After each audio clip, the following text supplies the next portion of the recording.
Assalamualaikum warahmatullahi wabarakatuh.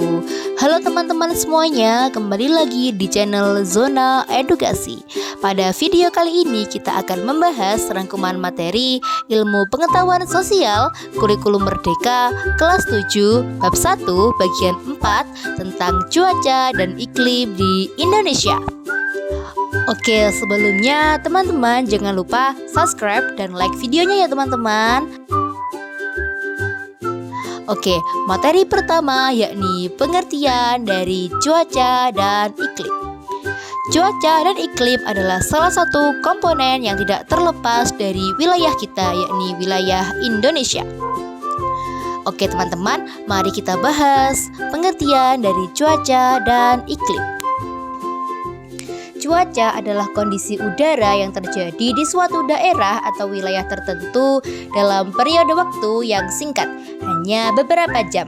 Penyebabnya yakni perbedaan suhu dan kelembapan udara akibat perbedaan sudut pemanasan matahari atau yang disebabkan oleh perbedaan dari lintang bumi dari suatu daerah.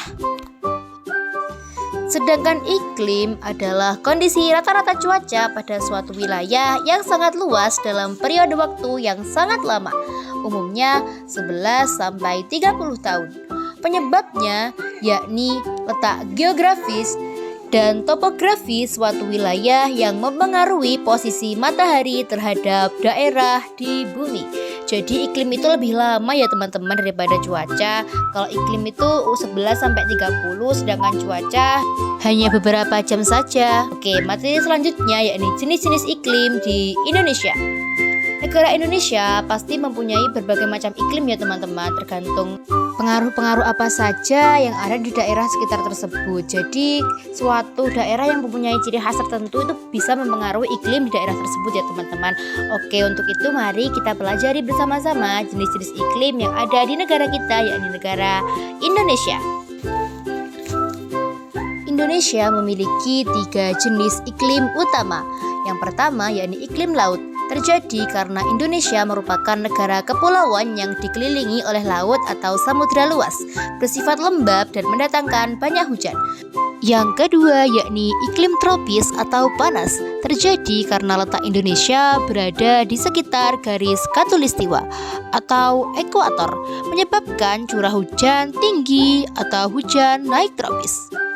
Yang ketiga ada iklim musim atau iklim muson.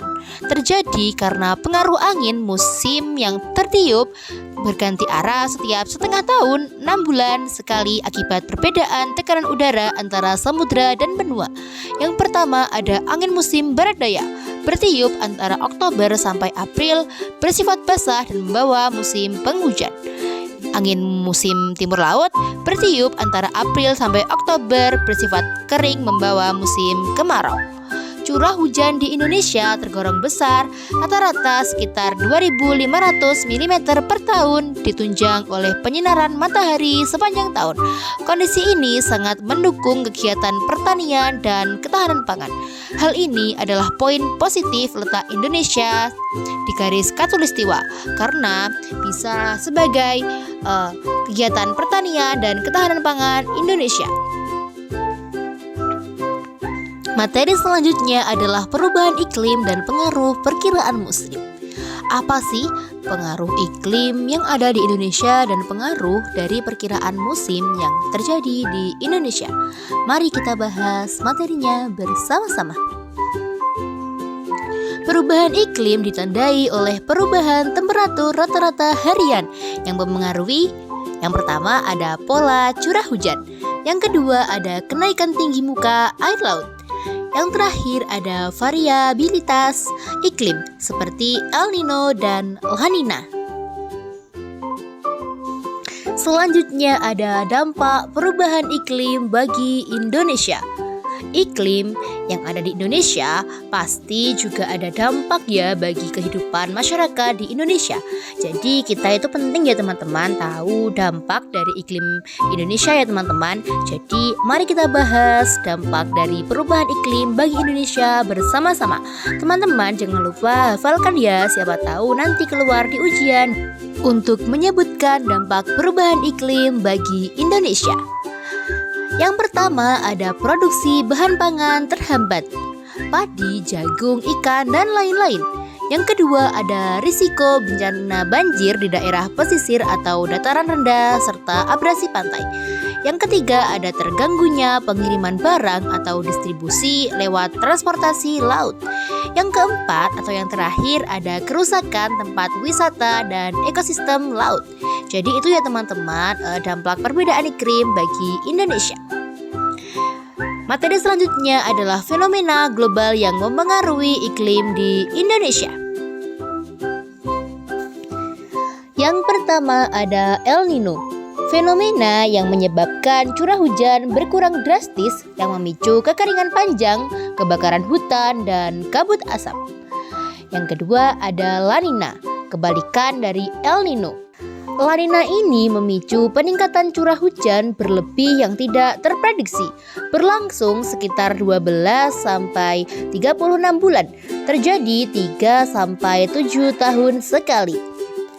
Yang ketiga ada dipole mode, perbedaan anomali suhu permukaan laut antara Samudra Hindia tropis bagian barat dan timur. Oke teman-teman, sebelumnya istilah El Nino dan La Nina itu kayak hampir mirip ya teman-teman. Jadi kalau teman-teman menghafalkan itu, kalau El Nino itu menyebabkan kekeringan, sedangkan kalau La Nina itu menyebabkan peningkatan curah hujan atau hujannya lebih banyak atau hujannya menjadi lebih sering terjadi. Yang selanjutnya ada sirkulasi monsun Asia Australia, berganti arah 2 kali setahun musim kemarau dan hujan. Selanjutnya ada ITCZ, Intertropical Convergence Zone, daerah pertemuan angin pasat timur laut dan tenggara yang memicu pembentukan badai konvektif.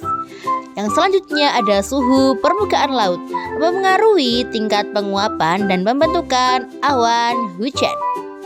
Materi selanjutnya adalah keunggulan iklim di Indonesia. Iklim yang dimiliki Indonesia itu pasti juga punya keunggulan ya teman-teman, yang bisa berpengaruh dan bisa menyebabkan keuntungan bagi negara Indonesia sendiri. Untuk itu mari kita bahas keunggulan iklim di Indonesia. Sebagai negara di kawasan Asia Tenggara dengan iklim tropis, Indonesia memiliki berbagai keunggulan. Yang pertama adalah memiliki 3 jenis iklim, ada iklim musim, iklim tropis, dan iklim laut. Yang kedua ada kegiatan ekonomi dan pertanian dapat berlangsung sepanjang tahun karena matahari di Indonesia bersinar sepanjang tahun. Wow, ternyata banyak ya dampak iklim bagi negara Indonesia. Selanjutnya ada memiliki pergantian musim yang teratur, hujan dan kemarau setiap 6 bulan. Selanjutnya ada suhu udara tergolong stabil, tidak terlalu panas ataupun tidak terlalu dingin. Kekayaan alam, flora, fauna, dan tanah yang subur. Daya tarik wisata alam yang tinggi bagi wisatawan dari mancanegara. Wow, ternyata banyak ya teman-teman manfaat iklim bagi Indonesia itu sendiri. Oke, materi selanjutnya adalah dampak perubahan iklim pada berbagai sektor. Dampak perubahan iklim pada berbagai sektor ini tidak hanya dampak positif saja ya teman-teman, tetapi juga ada dampak negatif dari perubahan iklim bagi Indonesia. Jadi mari kita bahas dampak negatif perubahan iklim pada berbagai sektor di Indonesia bersama-sama.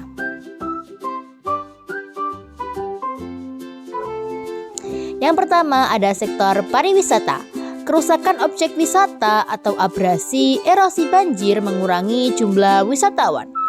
Selanjutnya ada pertanian. Gagal panen pada lahan sawah akibat kekeringan atau banjir berlebihan. Ada bidang transportasi dan perkotaan, ada kepadatan penduduk memicu efek rumah kaca dan pemanasan global. Wow, ternyata besar ya dampaknya bagi Indonesia. Selanjutnya ada tanaman dan ekosistem pesisir.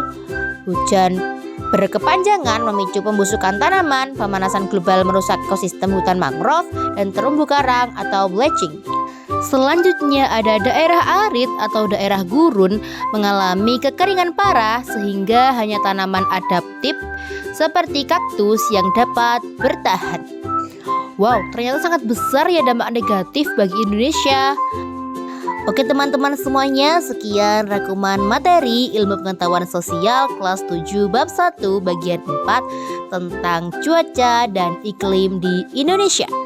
Dan jangan lupa teman-teman subscribe dan like video ini agar teman-teman tidak ketinggalan video baru dari Zona Edukasi. Terima kasih. Wassalamualaikum warahmatullahi wabarakatuh.